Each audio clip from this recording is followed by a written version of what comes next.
Hey there, jet setters, and thanks for joining me on Takeoff. I'm your host, Tara Shapansky, and today we're going to explore Güell Park in Barcelona, Spain. Are you guys ready to go? Let's take off.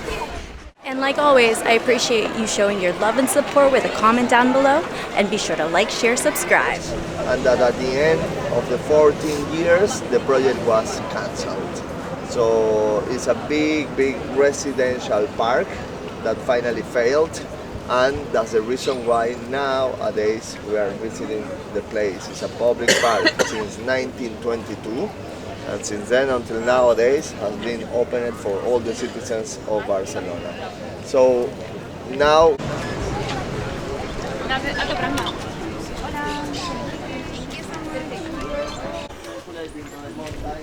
families who were supposed to be here, they can arrive in their own cars to this place. This is the idea. A big mass of stone on the place. This was the first challenge. He had to use some explosives that you will find in the whole park. We have all made with the limestone. So what we are going to see now are some of the bridges. And Gaudí designed all in this mountain with the same material. So it's a very organic way to work. You will see that the first thing we're going to visit is a bridge that is useful for car traffic, like this one that where we are right now. So if you look up here, we need these bridges. We're going to find some common areas where people can sit down, designed for the residents of this big mountain. Area to sit down, to enjoy with the family, share here with friends, with other neighbors. So at the end, these are common areas of the park that allow people to recover the quality of life that they had lost. So at the end, you can see we have benches everywhere where people can sit down, where we can share with other people. Also some nice seats, so feel free to sit in the seats. On both sides, you can sit down as well. Yeah. So these are spaces that allows these families to enjoy of the entire space. Gaudí is trying supported arches at the end. They are supporting up the structure, but they are creating at the same time the sensation that these are trees and that all the constructions are just part of the mountain. In the upper part, the bridge have a really nice design, because you will find here that we have these columns that are very archaic. It's part of the mountain. That is the idea of the architect. It's all made with that stone, with the limestone that we have here on the ground. And after this part, where we have these benches for the pedestrians, we have some really beautiful balconies where you will see one of the best views of Barcelona.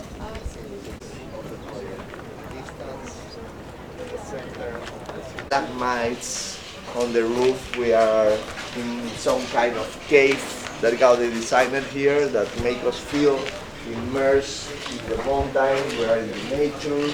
We have a lot of stone from the same mountain as I showed you before. From the rains, from the sun, where we can stay, and at the same time are spaces designed in harmony with the nature. So I want you to see the line of palm trees that Gaudí planted on that street in front of the model house.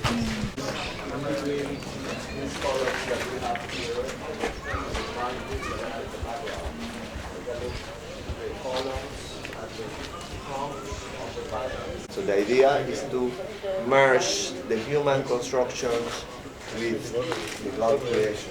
And Gaudí is an architect who wishes to work in harmony with God. He said, I'm not imitating God when I put palm trees on the columns and trees on the place. I'm just working in harmony with the creation that God made here. So this is a good example to see how this architect is respecting and that continuous entrance of Saint Joseph. So this is a religious symbol for an architect who is praying every day. Can you identify what it could represent in the mind of a Catholic man? Rosary bead here. We have 150 rosary beads along the way. So this is a spiritual symbol. It allows the architect to connect with God. But at the same time, this is a pragmatic element because it has a very simple function. It's very simple. It separates the street on the right for cars, the street on the left for pedestrians.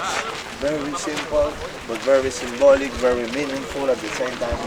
It should be so. Gaudí works always like that. The palm trees we have here, they are.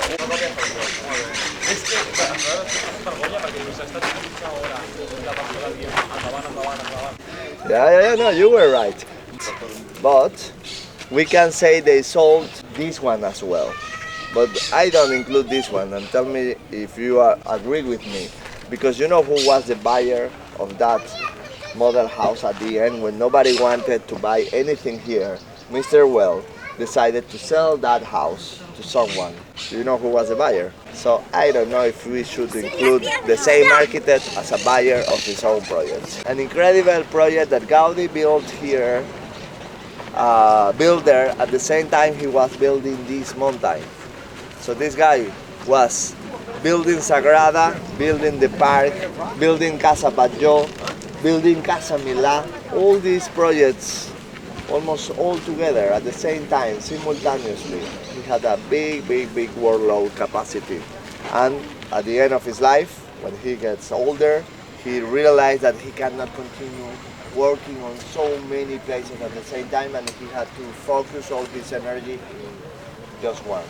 And he gave priority to the Sagrada. The last 14 years of his career, since 1912, when he finished Casa Milà and Mr. Güell stopped the projects here, he just focused on Sagrada Familia until he died.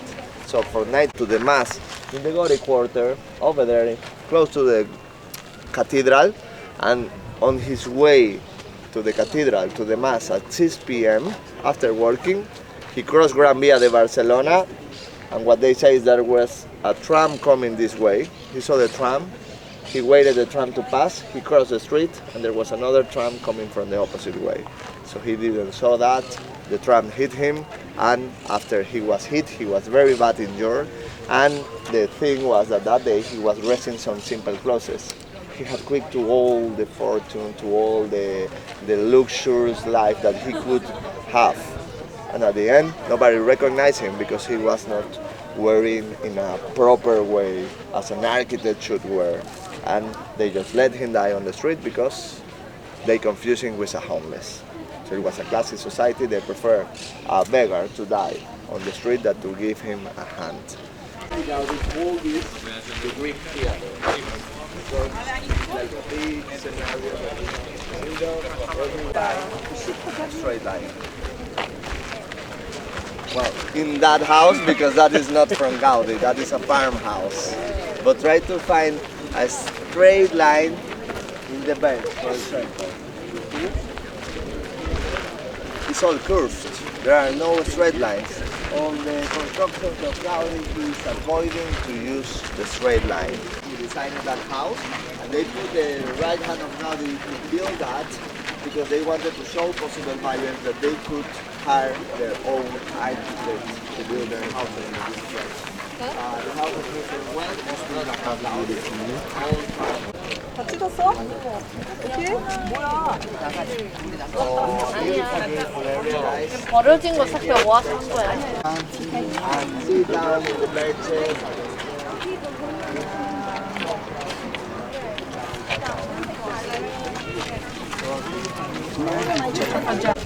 So, what I want you to see here is that it's very symbolic.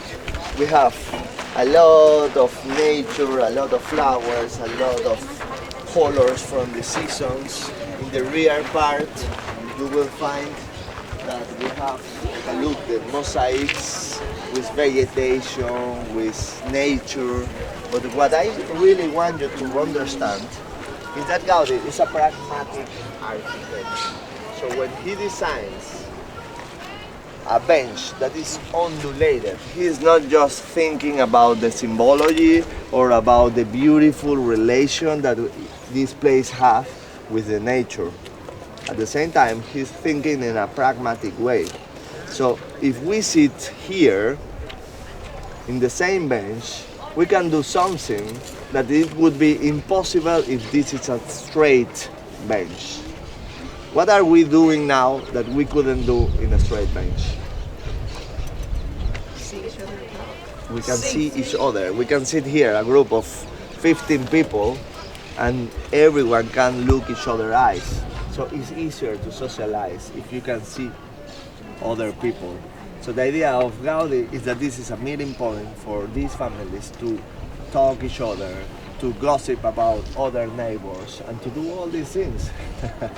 So at the end, this is easy if we have a bench that is like this. So it's beautiful, yes, it's very beautiful, it's aesthetic, it's symbolic, but overall it's functional. And also it allows the water of the rains to be collected. Do you see the holes that we have? Then I will explain you how Gaudí, that they told, is that one of there, the only place that they told. That house, as you can see, is not designed by Gaudí. Another architect worked over there, but he had to follow the rules that Gaudí put here. Nights again everywhere, take a look. But this is much more than a cave. Once we get inside, we are going to realize that this is a beautiful place that seems like the nature itself. Do you recognize what Gaudí is representing on this place? A wave? A wave, exactly. That's right. So let's go into this wave. We are in the tube of a big wave. We have a retention wall on the right. We have the bolt system up here, and the buttresses that are absorbing all the load of the pantries and the rosary street that we saw upstairs. A lot of columns that they see all like trees. They all support these spots.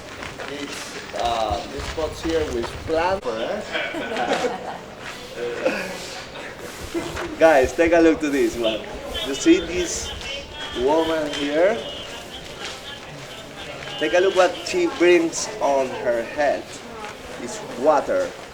So she brings here some water. She has a canteen on the right side. We have a wave behind that is the water element. So at the end, the reason why we have this woman here is very simple. It explains us what was going to be the function of this area. Columns that Gaudí designed here, as in a Greek temple, he designed these Doric columns, but they are not real classic. So I want you to see the modifications that Gaudí made to the original Greek temple. And the first modification we are going to notice is that all the external columns, you see, they are not like this, they are leaning.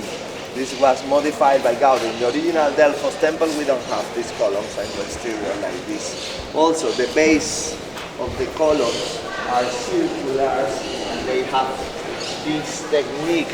You see the trencadís. It's the same technique we saw on the bench out there. So, can you see this?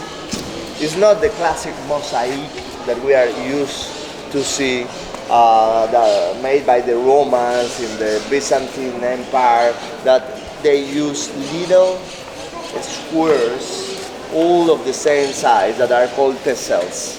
So these are just irregular, broken pieces of tiles and recycled materials. So I want you to look up here and take a look that everywhere we have the same technique. Trencadís is called. Trencar in Catalan means to break. Irregular surfaces. And it's not just around tile. Over here, take a look at all these trencadís that we designed on the center. And take a look also to the roof.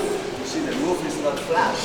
The roof was modified. We have a whole system without creating a roof and here in some areas of the sala we have some missing colors.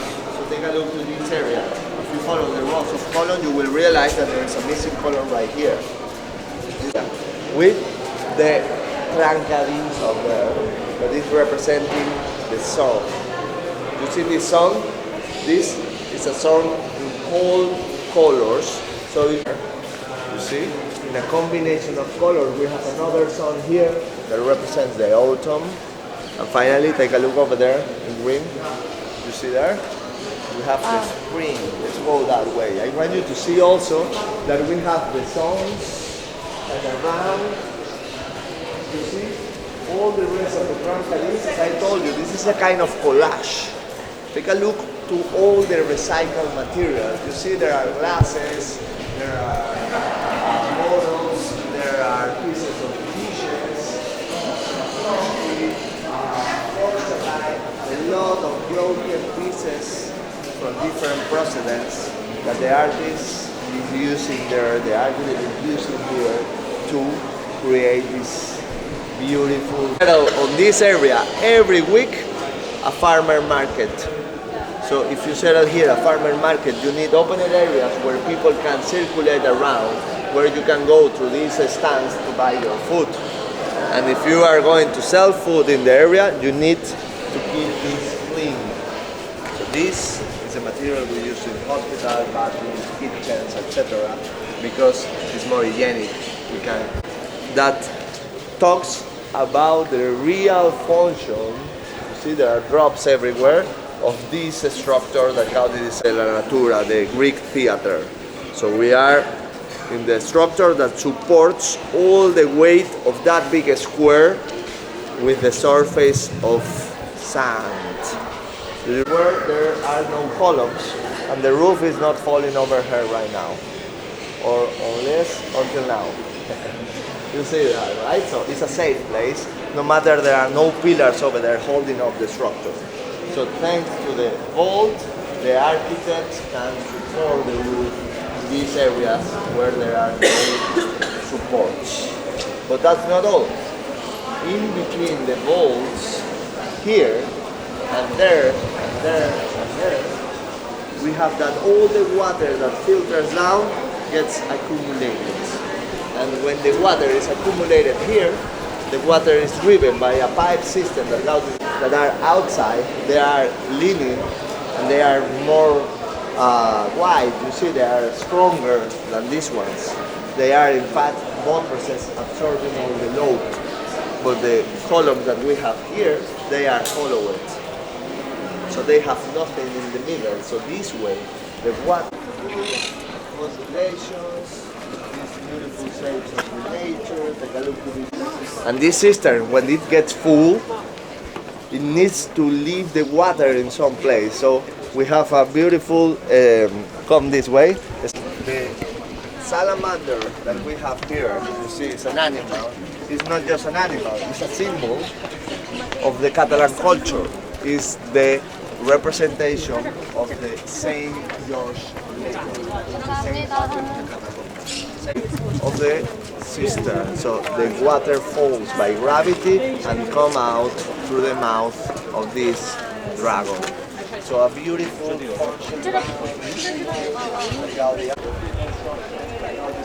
entrance. You can see from closer the second part of the fountain that we have in front of us with a big medallion, the Catalan flag in the center, and the head of a giant snake down there. You see the snake? To build the Delphos temple that Gaudí represented over there. So after Apollo killed that snake, they say that the snake remained in the entrance of the subterranean area of that temple, and it was the protector of the entrance to the world of the dead. So, but you can see, it creates the sensation that we are in the mountain, that this is part of the nature, and the whole area, as I told you, is the ondulations on the walls, you see, concave, convex, curves everywhere, curved lines around. Take a look to the wall that protects the park from the street. You see over there, more curves everywhere, and the two pavilions where Gaudí designed the entire constructions just with curves and undulation. Take a look to these two constructions. They are very, very original. They are ovals, so there are no corners. The architect avoids the straight lines, and he made everything very, very original. This is all in harmony with the mountain. It's so in harmony with the mountain that take a look to the chimneys. You see the roof? Take a look. What do you see there on the chimneys from the nature? Mushroom. Mushrooms, exactly. There are two mushrooms growing up on the chimneys on both constructions. And the mushroom we have over there, it has cups of coffee. See? Some cups of coffee that are turned upside down. The legend, the urban legend that the workers of Sagrada Familia they started to say is that Gaudí quicks to the coffee when he's working on Güell. This guy was a religious man. He started to quick to many things that he considers are not necessary, and one of these things is the coffee. And what they say is that the cups upside down are a symbol that he wasn't going to drink any more coffee, and that the last coffee cup he used to drink coffee is up there. That is a urban legend. We don't know if that's true, but we know that it's a museum. You can see that. It's called Casa del Guarda. In Catalan, that means the guardian house. It's just the house for the guardian of this park and for his family. So a very, very lucky guardian. He lived in a very nice house. It's the only humble family home that Gaudí designed in the entire city of Barcelona. The rest of houses of Gaudí here are for very, very rich families, 5 times bigger than this. So you can visit this, it's for free, it's included in your ticket. It's not like the house of Gaudí that is from the shores and you have to pay a part, okay? But originally it was the concierge tower. It was the house for the concierge of this park who had an attendance room in the main floor here. So this way visitors who arrive to the park, they could wait down here. In the first floor, there was the office of the administrators of this park. So that is what we have over there, the office of these administrators. And I want you to come here, let's finish the tour on this side, but I want you to see right now is the garage that we have. Totally circular, totally undulated, curved, all made on the stone that Gaudí designed here to allow the carriages of these rich families, of the owners of this park, to wait down here for the visitors who arrived to the concierge tower. So the concierge announced that there were coming some visitors. They sent them the carriage here. The visitors were picked up in the carriages, and then they were brought up to the houses they were going to visit. That arrives here expecting some neoclassic style that is the dominant style of those years, and suddenly you find out that there is an architect who is building mushrooms at the top of the houses, who is working with curved lines everywhere, with a lot of ceramics, with colorful decoration around, and with a dragon in the middle of a fountain, and all this crazy stuff. So, what do you think? All these shapes are really interesting. That a house with no straight lines is something amazing, but on those years, it was not for these families. So at the end, what we consider is that Gaudí was ahead of his times. He was proposing things that his generation could not understand. This concept of working in harmony with the mountain, collecting the water of the rains, this was very, very advanced. But these families, they didn't understand that. And unfortunately, Gaudí was considered by many people a weird guy that was a little bit crazy. Nowadays, he's considered a genius.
project for building a church here on the peak of the park was scrapped, Gaudí built the 3 crosses so that there would still be a place for worship. And that is Park Güell, also known as Gaudí Park.